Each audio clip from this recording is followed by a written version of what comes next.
Welcome, ladies and gentlemen, to the Super Game Brothers podcast, a weekly podcast all about video games, the video games that we enjoy, the ones we've been playing, and we film it every single week, talk about different segments, what we've been playing, top 10 lists, reviews. It's a good time. My name is David, and I'm joined every week by my brother Devin. Devin, how are you on this wonderful Thursday? It's been quite a while since you've been here next to a microphone with me. It has. This feels very foreign to me. It does. It's been weird. So I guess maybe that would be a good jumping on point maybe. But for the those that don't know, we've been doing this podcast for 63 weeks in a row, but we did just take a bit of a break, and that's my fault. We have a fourth baby coming, and I needed to move the entire studio and my day job office, which we're in the same room, from our second story down into the basement. And it turned out we didn't have any outlets down here. Oh boy, you're running on extension cord?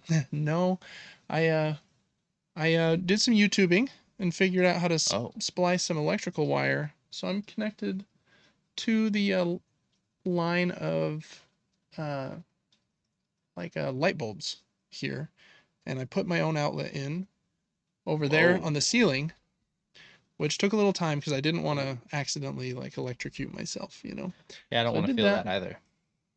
Got that finally, the outlet up, and then it took weeks for me to move 500 board games down. I think it's 14 stairs, but we have 2 staircases, so 28 stairs, which doesn't sound like a lot, but you can only take 5 at a time, so 100 trips-ish. And then we also had to take my work monitors, my computer and desk and chair and glass pad. I had to clean the basement first because, it's just an unfinished basement.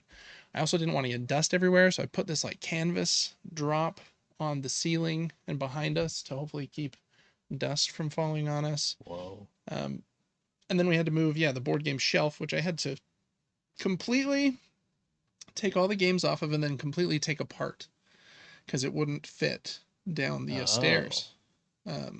How are the squares connected? So the horizontal beams are like a long beam. The vertical ones are like the short ones. They're connected with little dowels, and then at the ends there are screws. So they're kind of all connected with dowels throughout and then screwed together at the top and bottom. Anyways, and then we've got a TV in front of us. We got a couple lights, a couple computers running this shenanigan. So it's my fault. It took quite a while to move everything and get it all set up. And then kind of in the midst of that, we had been talking about restructuring the podcast anyways. And so we decided to do that too. So 2 big changes at the same time. And I don't know that we're perfectly at the finish line of what our podcasts now are going to be, but we decided to split up the podcasts. So the Super Game Brothers podcast is going to continue to be our video game conversations, and the Gaming Top-Down podcast is going to be our board game conversations. I do think there's quite a bit of crossover between those audiences, but I think it will just be helpful to us to have 2 episodes that go out each week, and also cut back on recording a bit and prep time. And also, the other big change, I didn't want to necessarily be a news podcast, and it just kind of turned into that. And news it's fun for a second, and then it's over, and no one cares, right? So more kind of evergreen stuff is kind of our goal and focus. So anyways, that was a lot of me talking, but we're here in an unfinished basement. Devin got the shelf set up behind us, so I don't know that anyone else will really be able to tell. But when we go down to the table camera, you'll definitely see we have a bigger table. So it's a bit nicer and more spacious down here, and a bit cooler as well. Not as hot.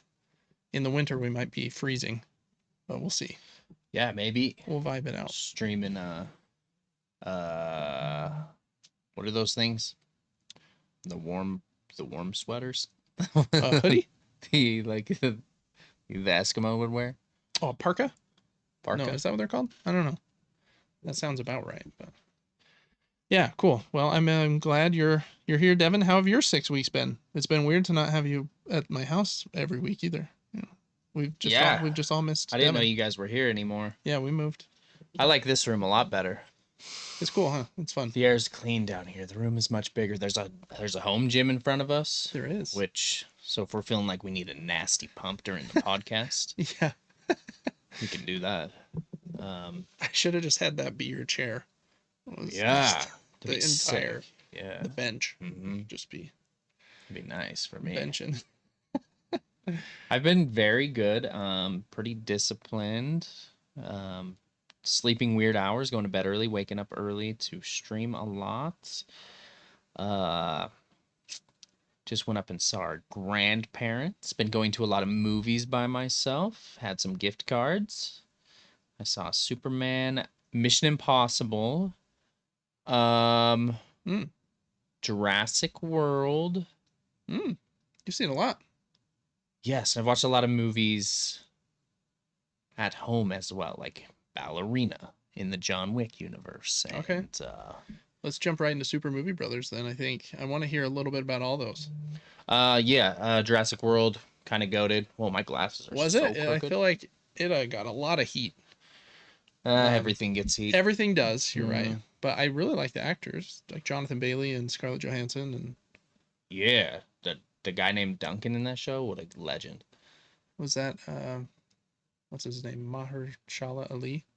Is that his name from Green Book? Yes, you are correct. Yeah, Wow. just watched Green Holy. Book. Really like that. Oh movie. wow.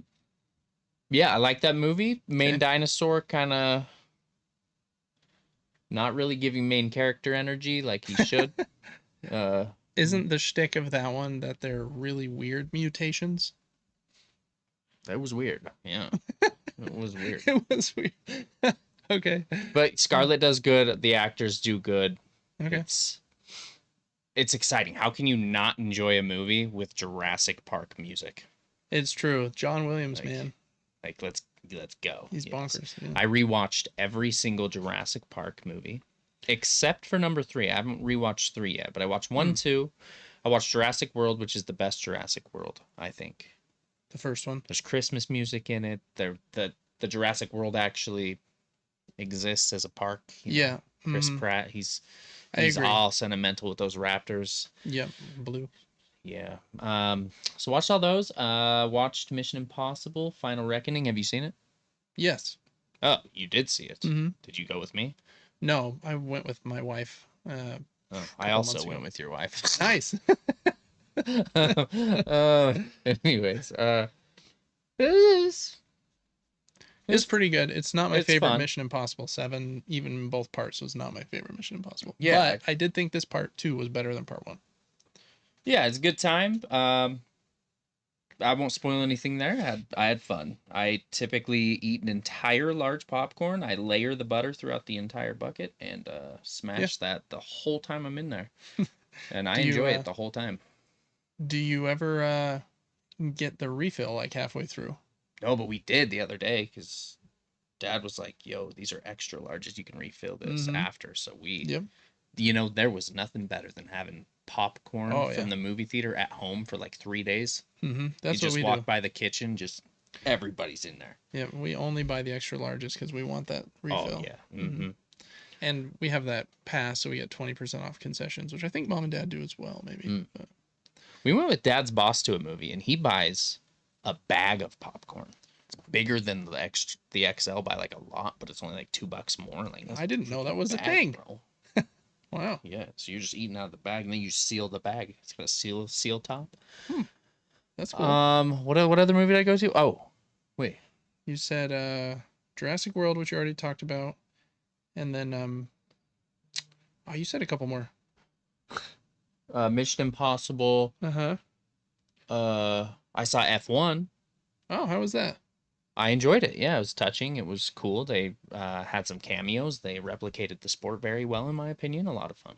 Yes. Same, or is it writer and director as Top Gun Maverick? I think. Maybe. I And don't really. I don't know. which was such a great movie and like an improvement from the first Top Gun, in my opinion. Mm. So, yeah, I want to see that one as well. I feel like there was one more that you mentioned. There was. Yeah. What was it? Um, Well, Well, while we think of that, I also last week went and saw Superman. Ah, I haven't seen that yet either. I'm so behind. A lot of fun. How would you compare it to other Superman movies? I I don't think Superman's had amazing movies, but I do really like Man of Steel. I think Henry Yeah. Cavill carries that movie, but I don't feel like I've seen too many Superman movies, but I enjoyed the film. There's unique characters in that, like a variation of like I don't want to spoil anything, but like a Green Lantern type thing. right, I think it's Nathan Fillion And Mr. Amazing, Mr. Fantastic, Mr. Something. That from the guy's Fantastic Four. no Mr. Maybe Mr. It's not Mr. Incredible either. It's Mr. Awesome, Mr. Amazing, Mr. Something. He's very smart.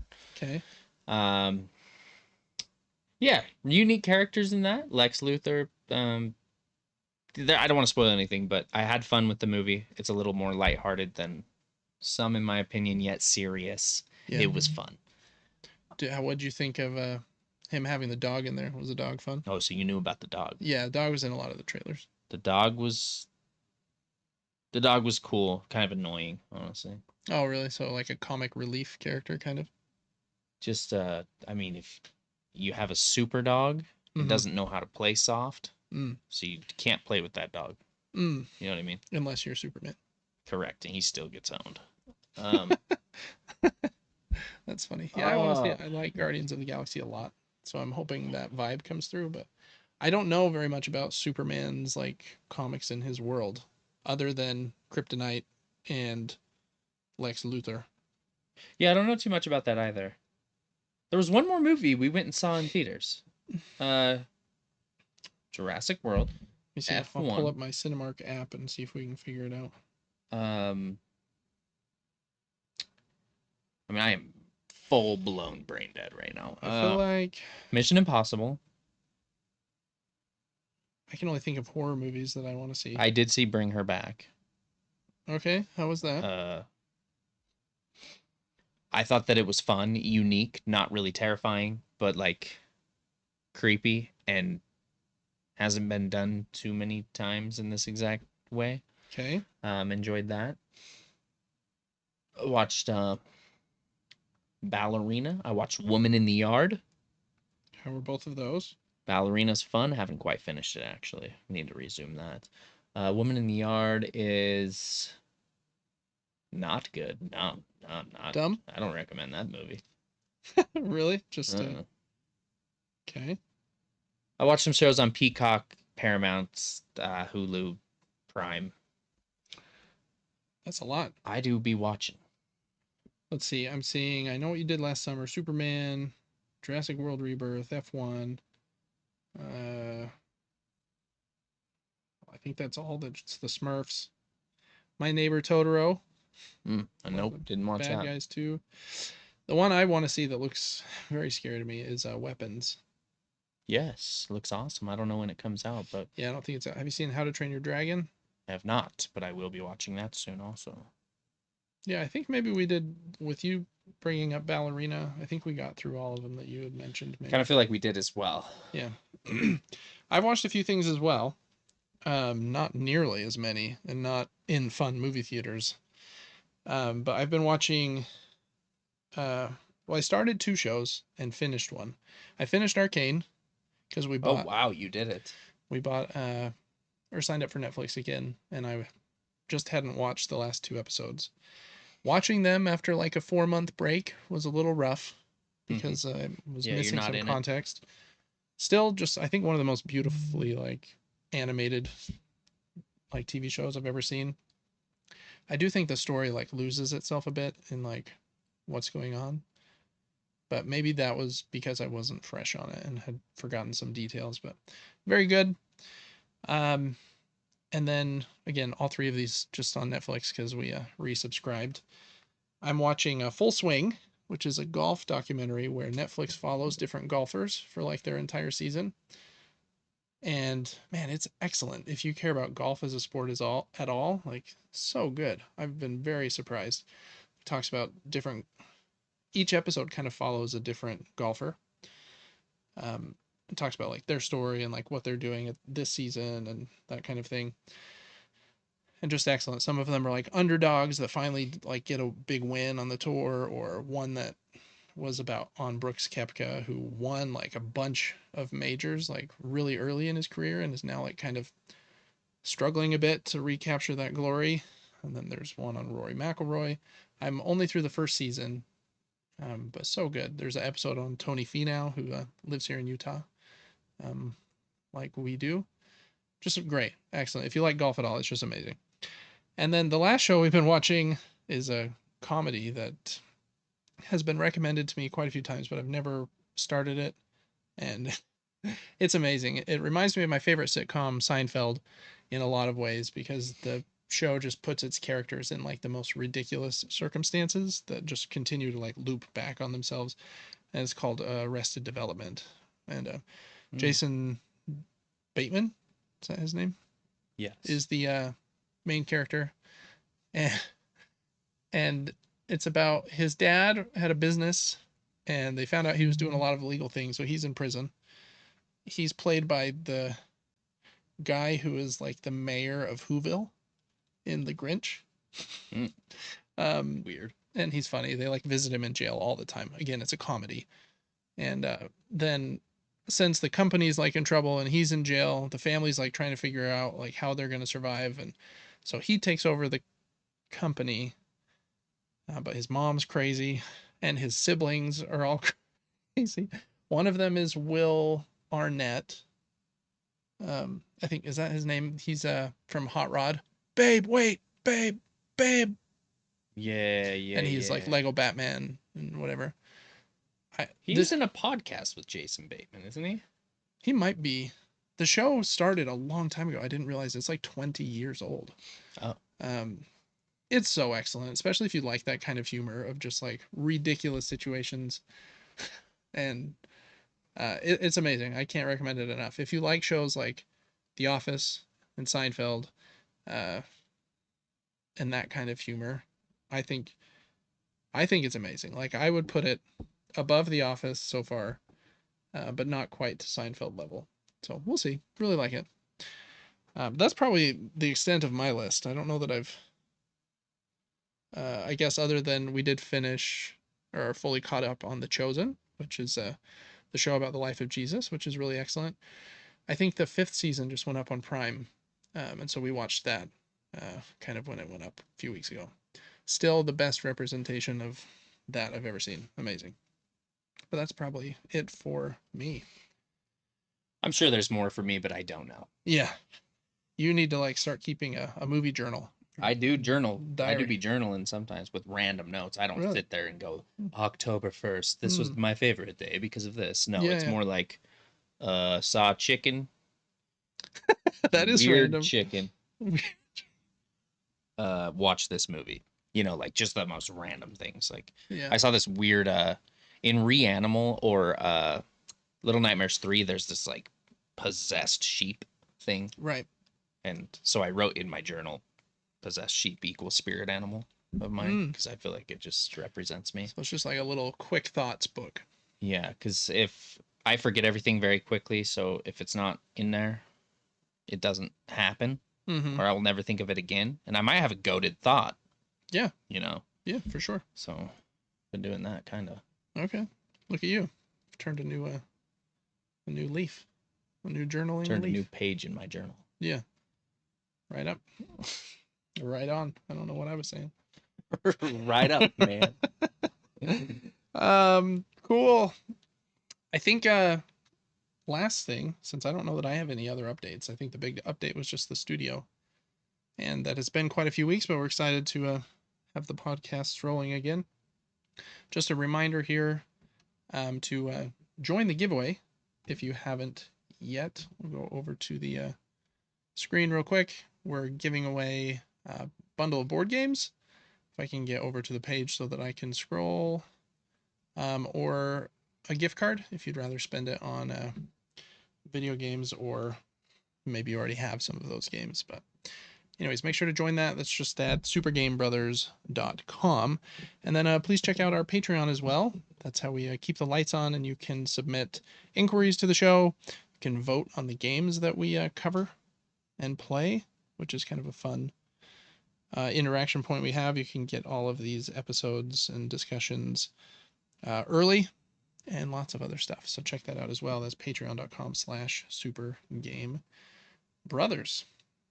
Okay, Devin, let's jump into the show. This is a weekly podcast all about the video games that we have been playing and are enjoying. Sometimes we do review discussions or top 10 lists or quiz each other about games. This week, we're talking about what we have been playing lately since it's been a few weeks as we were altering all of the podcast structure. Usually won't be this much of a gap. So quite a few games that we're going to talk about today. So I'm going to hop over to the screen and see if I can pull up your first game here, Devin. But it looks like you've been, whoops, pushing the wrong buttons. You've been playing 2 different games in a series that I know you really enjoy.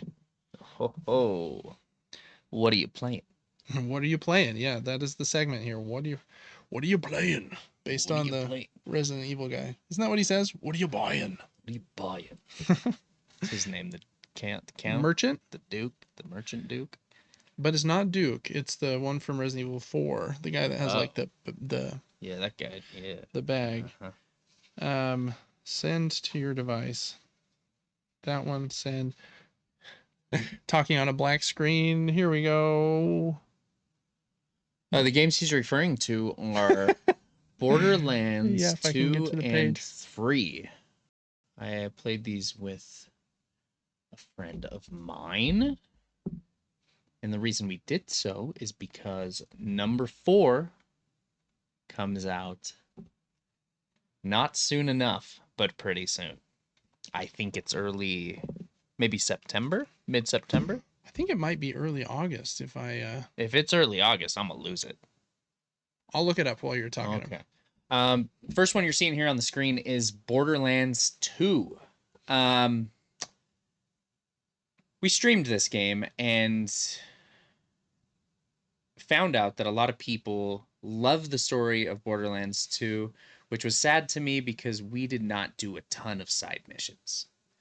Due to the jankiness of the game and the lack of strafing ability and it just not feeling as good as number 3, we hard to go backwards. We kind of blasted through this. The guns don't have as much variety. As far as gameplay, number 3 destroys this. But Handsome Jack and the cool story was fun. Yeah, it was unique, but definitely a little bit of an older game. I love a game with skill trees and the option to respec a build and see what you can make of a character in combining perks and gun attributes and your character's built-in abilities, shields, and those types of things with grenade mods and all of those things. So I really enjoy this. We spent a lot of time just spinning slot machines. You know, collect some money and then just spin the slot machines. Oh, so there's like slot machines that'll spit out a random weapon or something? Yeah, you have a chance of getting stuff, and the chance is not very high. We sat there for 30 minutes one time, I think, just spinning slots and never got anything and just wasted all of our money. But it makes the game enjoyable. That's the fun of these games. Everything's random. And number 2, the loot pool is very, I'm going to call it difficult. It's easy to understand, but to get really, really good things is much more rare. The like drop percentages are lower? It almost seems like in number 3, every main boss that you take out drops a legendary weapon. So interesting. They don't feel as special in 3. It felt very special to get a legendary in 2. It was like, whoa, bro, I got an orange weapon. Let me throw it to you so you can try it. Whether it was good or not, it was exciting. Yeah. Awesome game. I will always love this weird comic, strange aesthetic that they use in these video games. Like cell shading art, kind of. Exactly. Yes. Very pretty. Not too much else to say about it. We blasted through it. I can't even remember what character I used, to be honest. I used Zero, the guy with the sword, and he's a robot. Yeah. Is there a first Borderlands? There must have been. Yeah, I I was don't feel talking to a like friend about it, and he's like, I don't think it's worth playing. that happens in a lot of series. Even like one of my favorite series, Uncharted. The I like the first one because it's the only one that really has like a supernatural element where there are like alien creatures. Um, but then yeah, like 2, 3, and 4 are just infinitely better. So it happens, I think. It does. I mean, you can tell with this gameplay, it's a little bit old. That guy just teleported through a fence, and I don't know Love what that. he's doing. Yeah, cool. All right, then next up, you played the one you like a bit better, I guess. Yeah, I can see why people don't love the story. A little bit cringy, but I mean, look how much prettier this game already is. Very, very beautiful. Um, Yeah, it is pretty. and the motion of this game. If you play with the dead zone and tinker with a few settings before going in, this game feels absolutely fantastic. So, so good. Hmm. The movement feels natural, even though you wouldn't expect a game that looks like this to feel like this. It's like when you're playing Hades, you're like, whoa, I have full control of this character, and it's insanity the whole time. Yeah. That's what this game is. It's very smooth, feels very, very good. The jumping, the sliding, everything makes sense. And all of those things can be increased. I played a character called Zane. He is all about clones, shields, Hmm. drones. You can only use 2 of those at a time, though, so you kind of pick and choose what you want to try. Very high customization in this game, almost to a point of being overwhelming, Yeah. because you have certain perks and there's anointed weapons, and the weapons that are anointed scale with specific characters. And so if you find a weapon that scales with Zane, am I using the perks that scale with that weapon? And did I make the build correctly, or do I need to go back through the skill trees and figure out exactly what needs to happen for me to be super fast and reload very quickly, that type of thing. But I love that. I'll spend an hour in a notebook and figure out what 5% I can increase to make the character just broken. Yeah. I just love doing that. I don't know Hmm. why. So I think I've played through this game at least 3 times through the campaign. I've played multiple DLCs. Um, I think there are some that I haven't played, but Hmm. they have really fun gun manufacturers in this, like Hyperion and Dahl and Malawan Yeah. and Jacobs and Don't you? I really remember this part. I've played probably 10 hours of this game, and the yes. boss in this area is probably my favorite boss. Oh, it has to be. It's so good. Yes. Um, and I feel like I remember a later area where you get in vehicles, and are you zipping around a map in vehicles for Yeah, portions of there's it? vehicles in 2 as well, but it was much more scarce and there wasn't much customization for vehicles. In 3, there's like Halo Warthog looking vehicles and the one wheel that you sit inside, and you Okay. can, if you search hard enough, you can find extra perks and boosters for your cars and different looks and paint jobs, and the customization in 3 is insane. Like you can have 30 different head masks on to make your character looking like incredible. And the game's just great. So they're playing the siren in this video, and she's all about like what would you call it? Using the force basically Hmm. in a way. And What do they call it? Kinesis or yeah, kinesis. something like that? So she's the kinesis character, and you can make her absolutely broken. But Ah, I think Borderlands is beautiful in its own way. A little bit overwhelming at times if you're getting too many things. It's like, oh man, I'm just gonna take a breather and not swap items until I level up again, and then I'll look at what I've picked up off the ground. yeah. Um, couple questions for you. What, which franchise do you prefer? Borderlands or Remnant?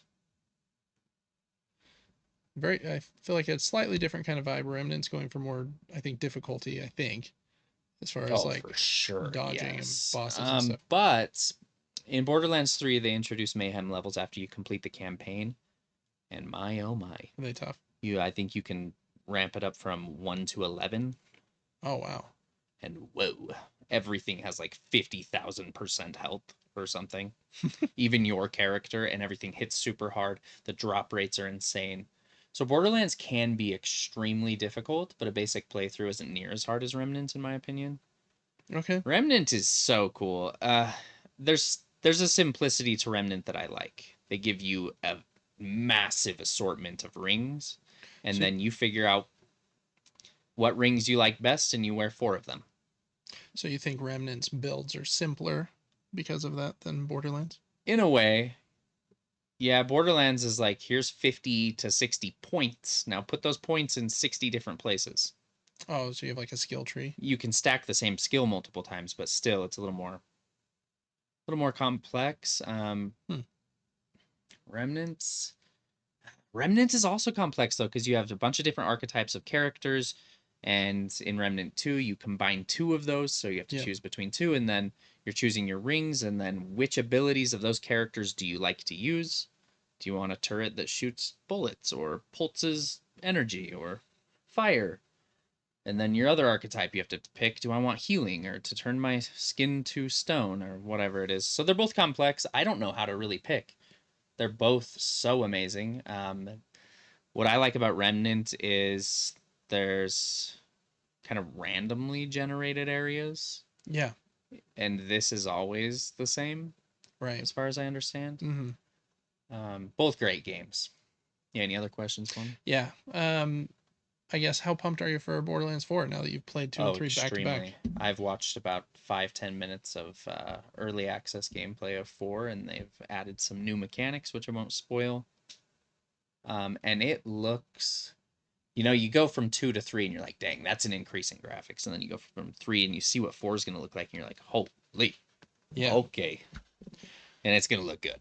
Yeah, it should. I mean, Borderlands 3 was made for the PlayStation 4. It has a prettier version now, right? But so yeah, I would imagine it will look quite a bit better. Yeah, I'm 9.5 out of 10 excited for Borderlands 4. I will 100% that game. So I hope it well, like the performance is really good. I think the like one of the main knocks people had on Borderlands 3 when it launched on the PlayStation 4 was that your menu, which is really cool and opens up like an overlay over the real world. Yeah.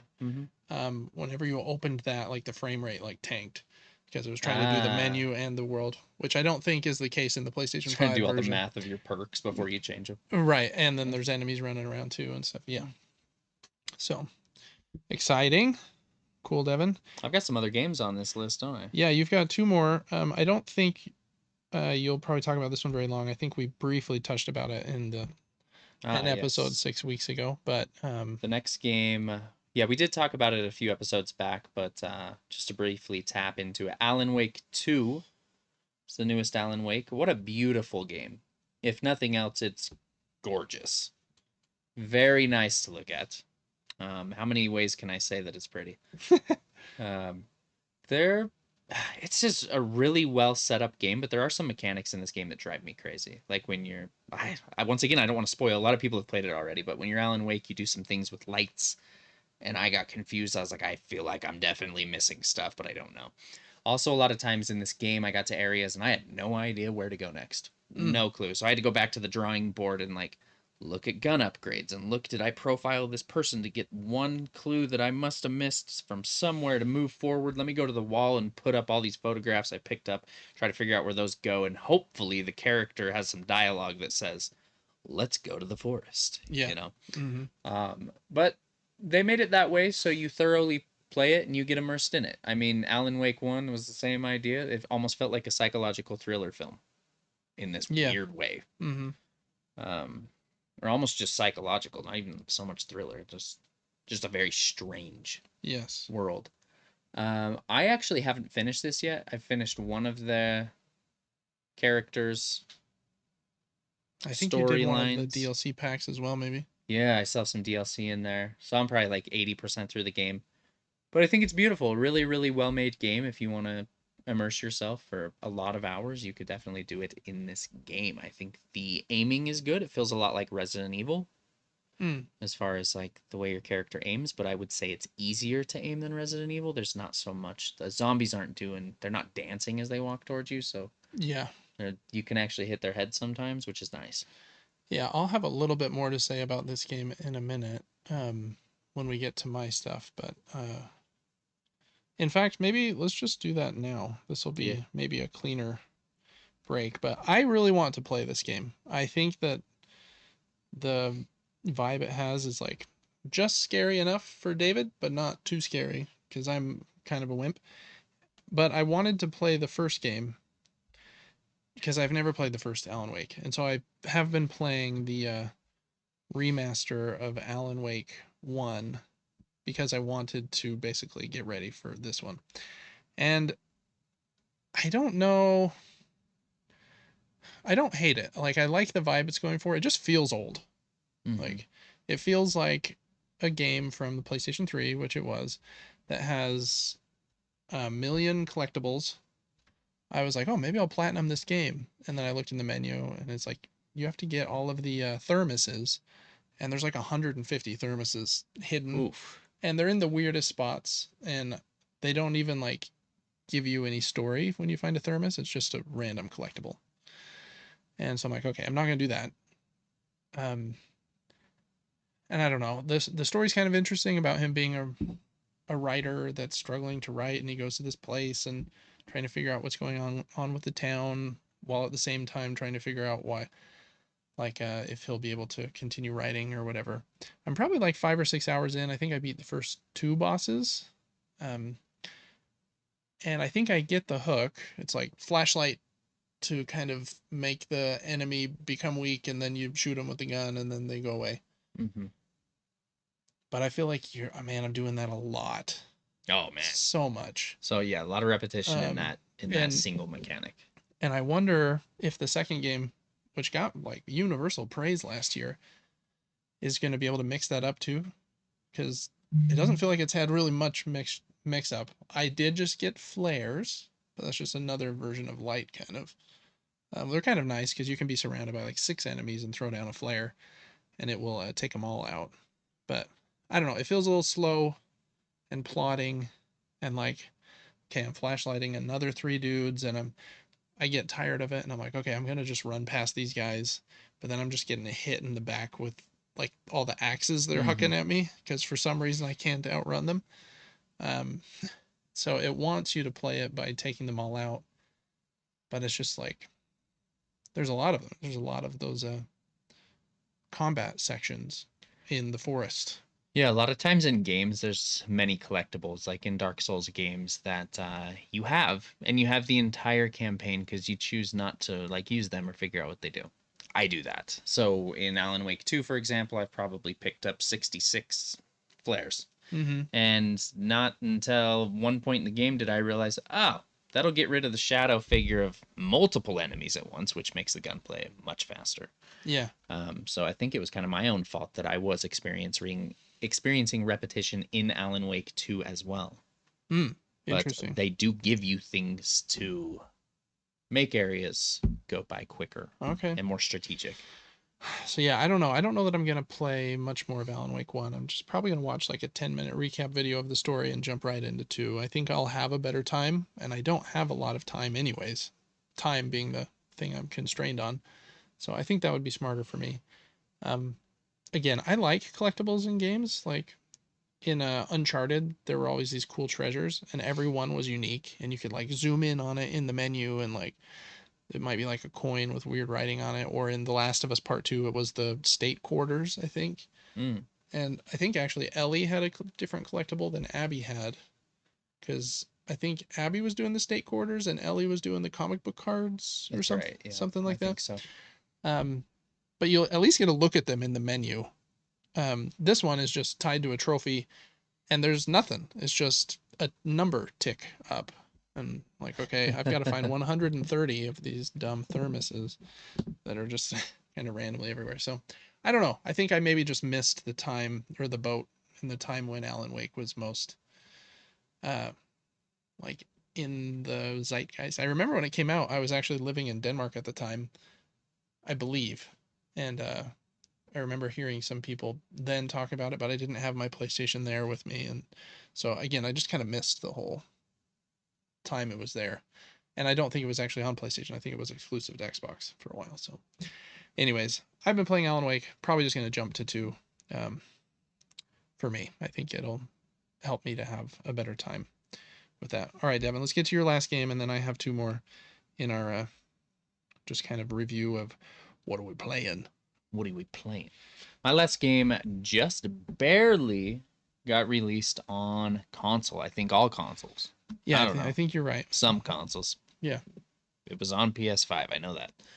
And that is, wow, their game looks great. Ready or Not.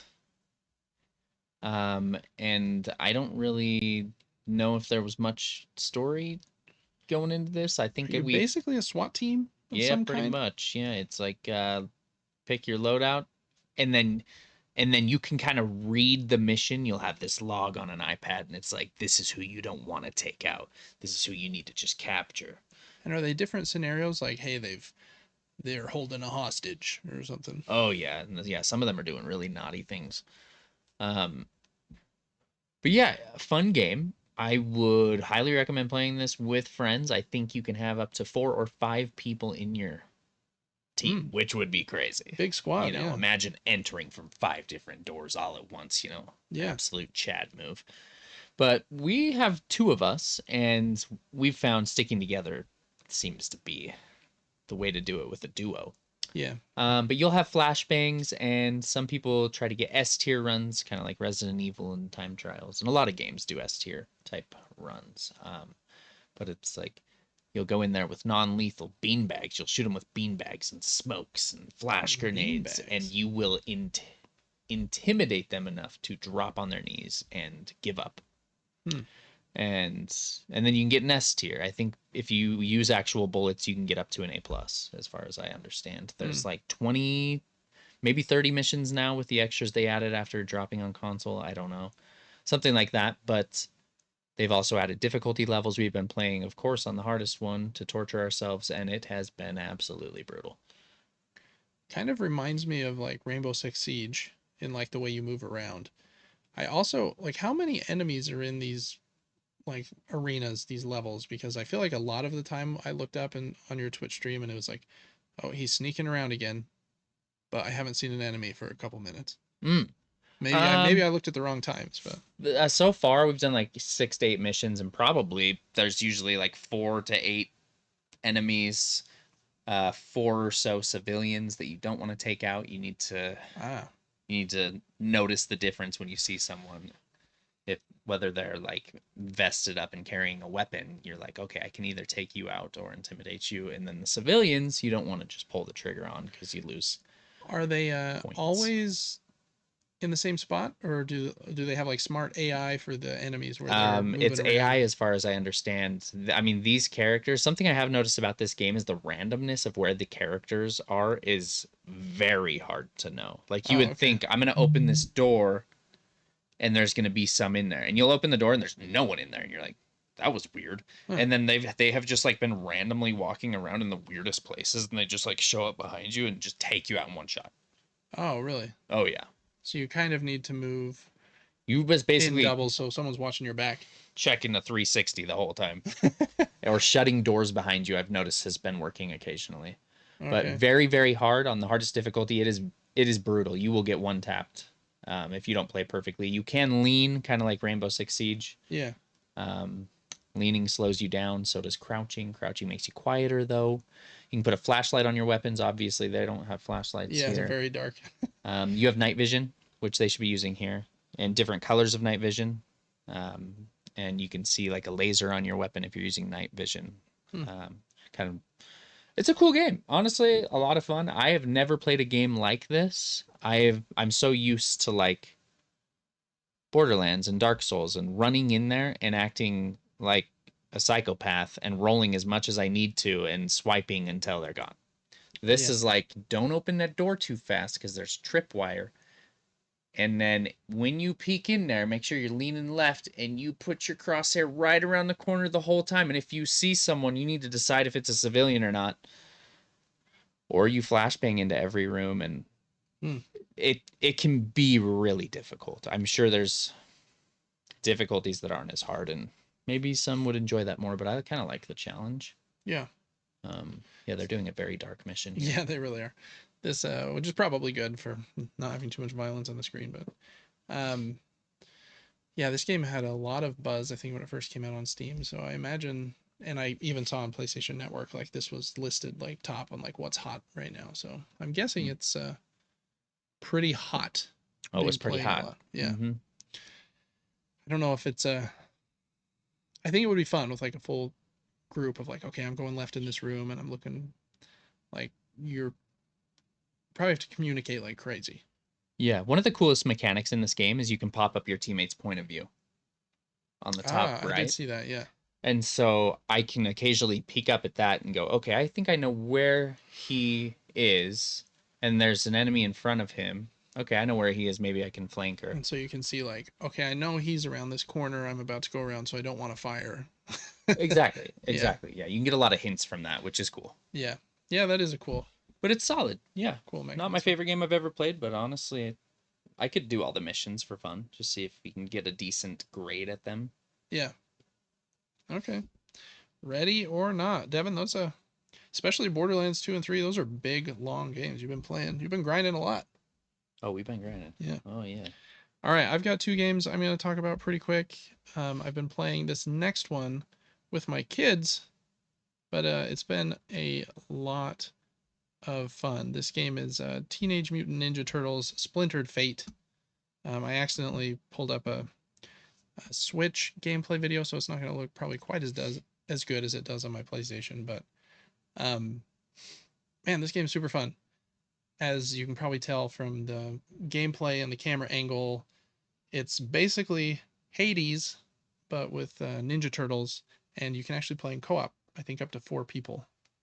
And so it must scale like damage and health for enemies based on how many people are playing, and similar vibe with like you almost always you always have like a boss of the first area is the same boss, but like again similar to Hades, he'll start talking about like why are you here again, and like the fight changes a little bit the more times you do it, and so it's not so repetitive because it's always kind of changing slightly, and then there's branching paths that you can take between different areas, just kind of like again like Hades. It's basically let's try to be as good as Hades, and we're not as good as Hades, but we're pretty good, and we add co-op, which I think does make it fun.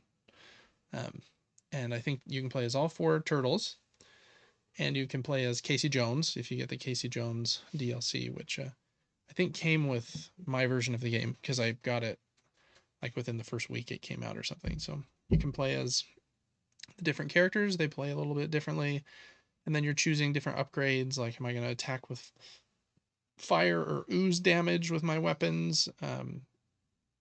And those upgrades, you can get pretty unique builds with uh, the upgrade system between different runs. So it does feel different enough that you're not like, oh, I just did this and then we died and now I need to do it again. But again, TMNT Hades, if that with co-op, if that sounds intriguing to you, then I think you will like it.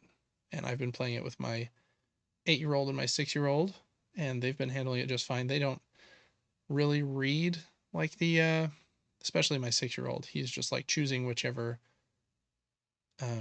upgrade looks the coolest. He's like, "Ooh, that's the ooze one. I'm gonna pick that one." He's not like reading the 20% stat boost if you stack with this or whatever. Um, so it works even for that uh, level of reading ability, and it's really fun. So only good things to say, I think, at this point. It's not like amazing.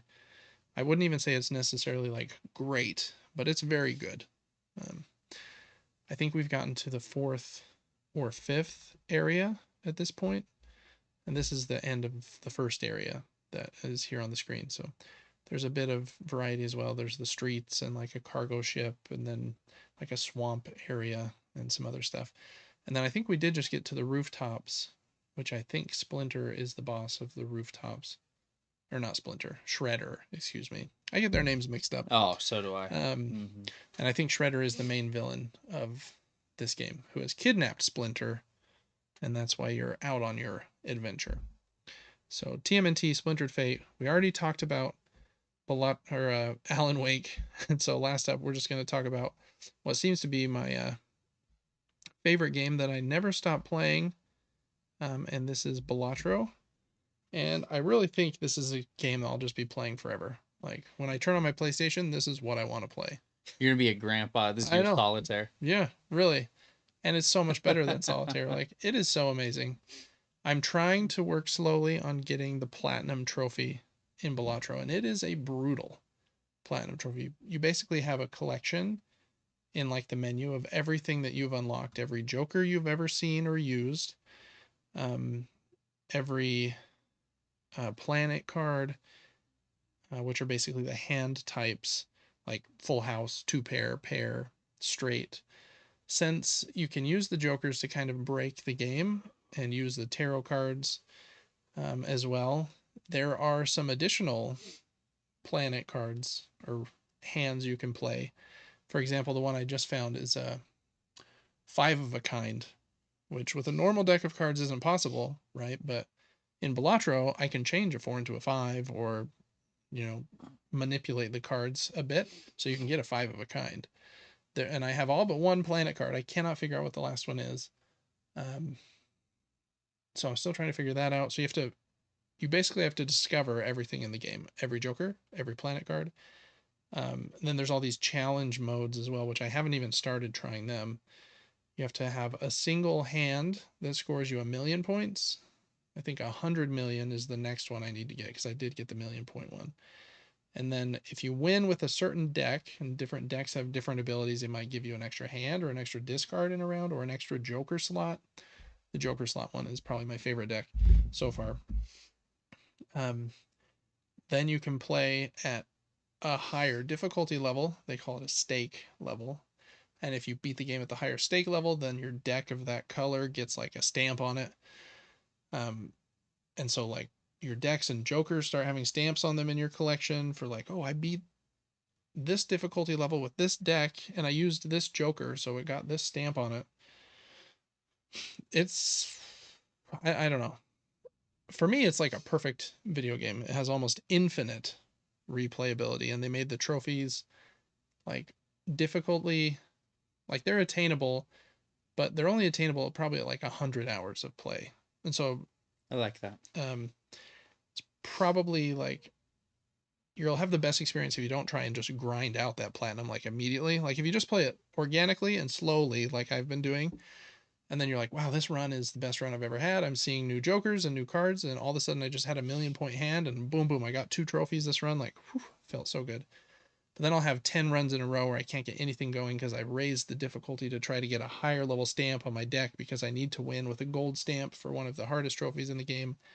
Um, it's just so good. If you like card games, like, I don't even know what to say it's like, but like Slay the Spire, like poker, like solitaire with crazy combos, and then I think it's excellent. It's amazing, amazing, amazing. So I can't say much else that hasn't been said about Balatro, I don't think, but that's mainly what I've been playing because every time I think about should I go play Alan Wake and put shine the flashlight on some more enemies, or should I have like an awesome run of Balatro? Balatro wins that fight like nine out of 10 times. It just really does. So it's eating into my gaming time for other games, which is maybe a bad thing, but I don't know that I should be like disappointed or shamed about that. Probably just play whatever I want, right? So Balatro, it's a grand old time. It's on phone, iPad, Steam, PlayStation. I'm guessing it's on Switch. I don't actually know if it is. That would be a great place to play it, to be honest. Um, and yeah, I think it's excellent everywhere. I don't know that I'd play it on a phone, but an iPad's big enough. So play Balatro if you like good video games and like good card games. And I think that's it for what we have been playing. What are you playing? What are you playing? If you want to For have this fun, week? play Balatro. If you want to have fun, play Balatro. I don't know. That was a lot of good like first impressions and thoughts about a lot of very cool games. So we're just gonna end this episode with just a really quick, um, just our thoughts on Devin. A game just came out today. We're not gonna have it for a couple days probably because GameFly just shipped it to us today. But This is probably the most excited I've been for a Nintendo game since Super Mario Galaxy in 2007, and I was very pumped for that to come out. I had like the magazine um, with like the preview piece in it and like the cover page, I think from Game Informer, and I was super pumped. But this is Donkey Kong Bananza, and it came out today. Reviews came out a couple days ago, and it's reviewing very well. I think it has a low 90s on OpenCritic, which is amazing. And it was made by the same Nintendo studio that made Mario Odyssey, which is not my favorite of Mario's 3D games, but it is really good. So, I mean, same team. If you like Odyssey, then I think you'll find a lot of the same like design philosophies in this one of like little mini challenges everywhere. Um, so I don't know. I'm super pumped. I guess just personally, I'm I love Mario. Like Super Mario World and Mario 3 are like so formative for me, but I am a Donkey Kong over Mario guy. And so this game is just I'm super pumped for it. How are you feeling, Devin, on the eve of playing Donkey Kong Bonanza? I'm excited to pick my Switch 2 back up. Yeah, that's a good point. So that'll be nice. I'm also a Donkey Kong over Mario person, I think. It's very close. Yeah, Mario has some excellent games. it really does. But I mean, Donkey Kong Country 2, I mean, come on. It's very hard to beat. Come on.